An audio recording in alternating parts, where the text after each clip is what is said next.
There is a continuing flood of people desperate to get out of there. The UN said today 2 million people have now fled from Syria. They've walked They have from United States, from any country. border crossing. Much of the news about refugees today is focused outside of the United States, whether in the Mediterranean or in Syria. But what about the refugees who have been resettled here in America? Join me as we take a look at the struggles and successes of the refugee population right here in our hometown. Resettlement is when the U.S. government invites refugees who have been in a refugee camp for a long time to start a new life here in America.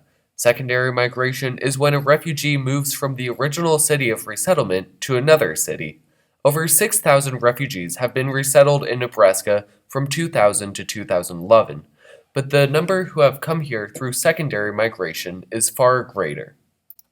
There are several nonprofit organizations here in Omaha that assist refugees in their period of transition, including the South Sudan Community Association and Lutheran Family Services. The Thrive program is an extracurricular activity for refugee students in OPS high schools. The program aims to educate the general public about the many refugees in Omaha, to encourage conversations about the problems facing refugees, and to build relationships among the students. I recently attended a Thrive meeting at Benson High School, where I met with Eric Goodell, the program's founder, as well as several of the students. My name is Shukri Mohammed Madobe. I'm at Benson High School. I am class 2018. And I am planning to go to college in New York City. My name is Tan U, and I'm a freshman at Benson. I came here in 2008, so now it's 2015. It's probably about 7-8 years. And I was from Thailand. My name is Purnivi Sakarma. I'm a junior this year in high school, and I was 13-year-old when I came here. I go to Benson High School, this is school, and then I'm planning to go to UNO, University of Nebraska, Omaha. I came here in 2011 during the time of summertime, and I'm from Nepal. My name is Menashe, and I'm going to Benson High School, and this year I'm senior, and next year I plan to go to University of Nebraska, Omaha. My name is Livingstone Bright. I go to Benson High School. I'm a senior. I plan to go to UNO next year. I've been in America for 2008, so 7 years. I'm from Thailand, but I grew up in Burma. My name is Timwe, and I'm a junior at Benson High School. After I graduate, I plan to go to UNO, I think, and study journalism or something that relates to photography. I live in the refugee camp for about 9 years, and I came here when I was 9 years old, and now I'm 17, so living in Omaha for about 9 years. Every year, the United States government accepts around 70,000 refugees into its borders through its resettlement program. Before their acceptance, however, the screening process for the individual may take years.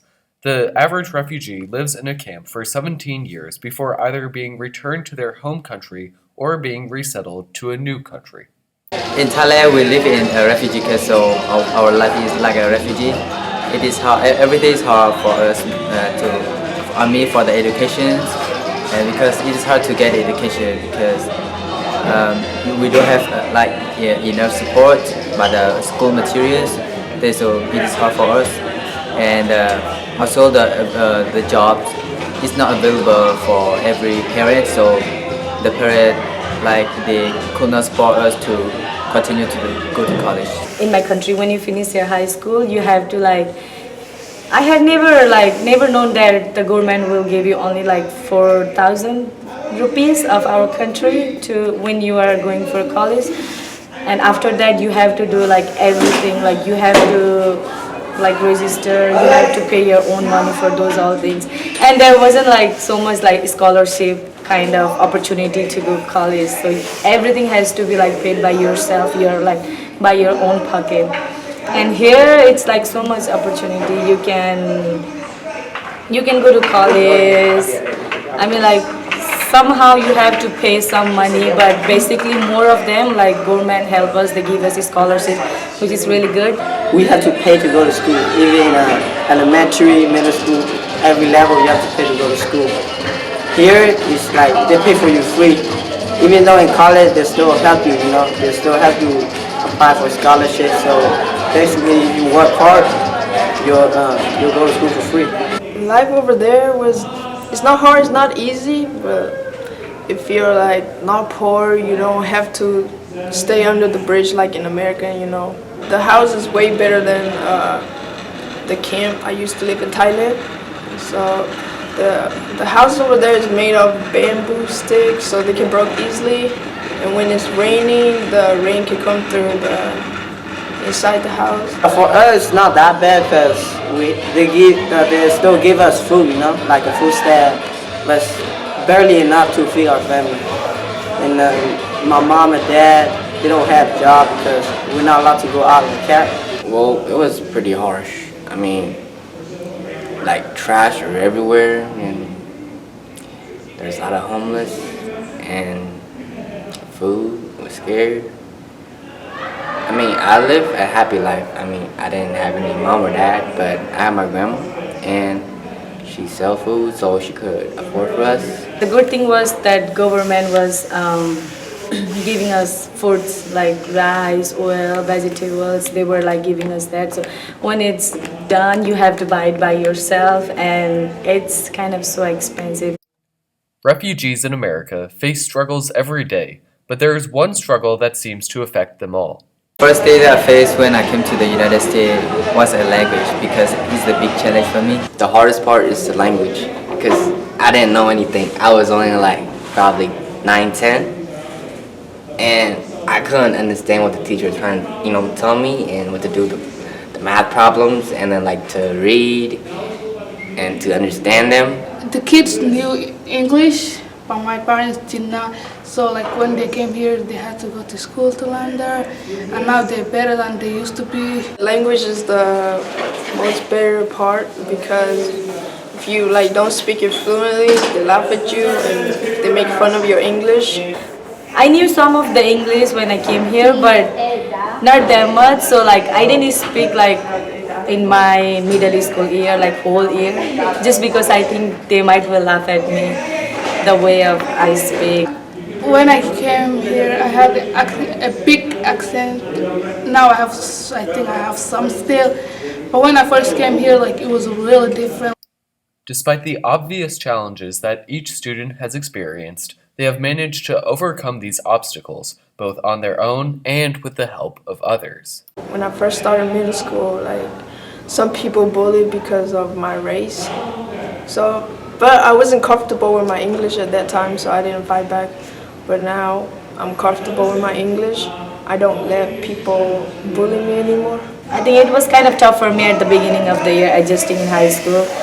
And then later on, I tried my best for it. So I learned to speak, like I try to speak English. Some, they don't like you because of who you are, and some they accept you because, you're nice, and they're also nice, and they don't care about what race you are, they just care about your personality. When I attend high school, it was awesome. You get to meet new people, and they're very nice. Not only has each student left their mark on Omaha, but Omaha has remained a symbol of hope for them. The biggest change is like for accepting this country to be yours, because it's kind of hard to, to talk with these people that you don't know about. And here we learn many different things, because we have if we can be anything we want to be. In Omaha, I think we got like big diversity of different ethnicities, so I won't say like I get discriminated, but mostly I get welcomed. The best thing I like here was like almost like every person is like friendly. There's some people that's bad, but everybody will welcome you when you're new. Like they don't just ignore you. They know you're like new person, and they are willing to help you. I think I'm so lucky that I came here, and then I'm having a better education, better life, and like thinking about a better future. I'm happy living in America because it's like my dream place and free. The most important thing is freedom and opportunity. America is a great country. As far as is the land of opportunity. You can become whoever you want to become if you just work hard and do what you gotta do. Last month, the Thrive program put on their annual World Culture event, celebrating the diverse ethnicities and cultures in Omaha. Each tent in the building represents a different country or region. Thailand, Africa, Central America, and Nepal. This gathering of so many different cultures is perhaps one of the rarest opportunities in Omaha, and this is what the Thrive program hopes to provide the community with, an atmosphere of acceptance for everyone, whether from Asia or Omaha. Because when we are finally able to come together and treat one another with the respect that they deserve as human beings, only then will we truly thrive. Thrive.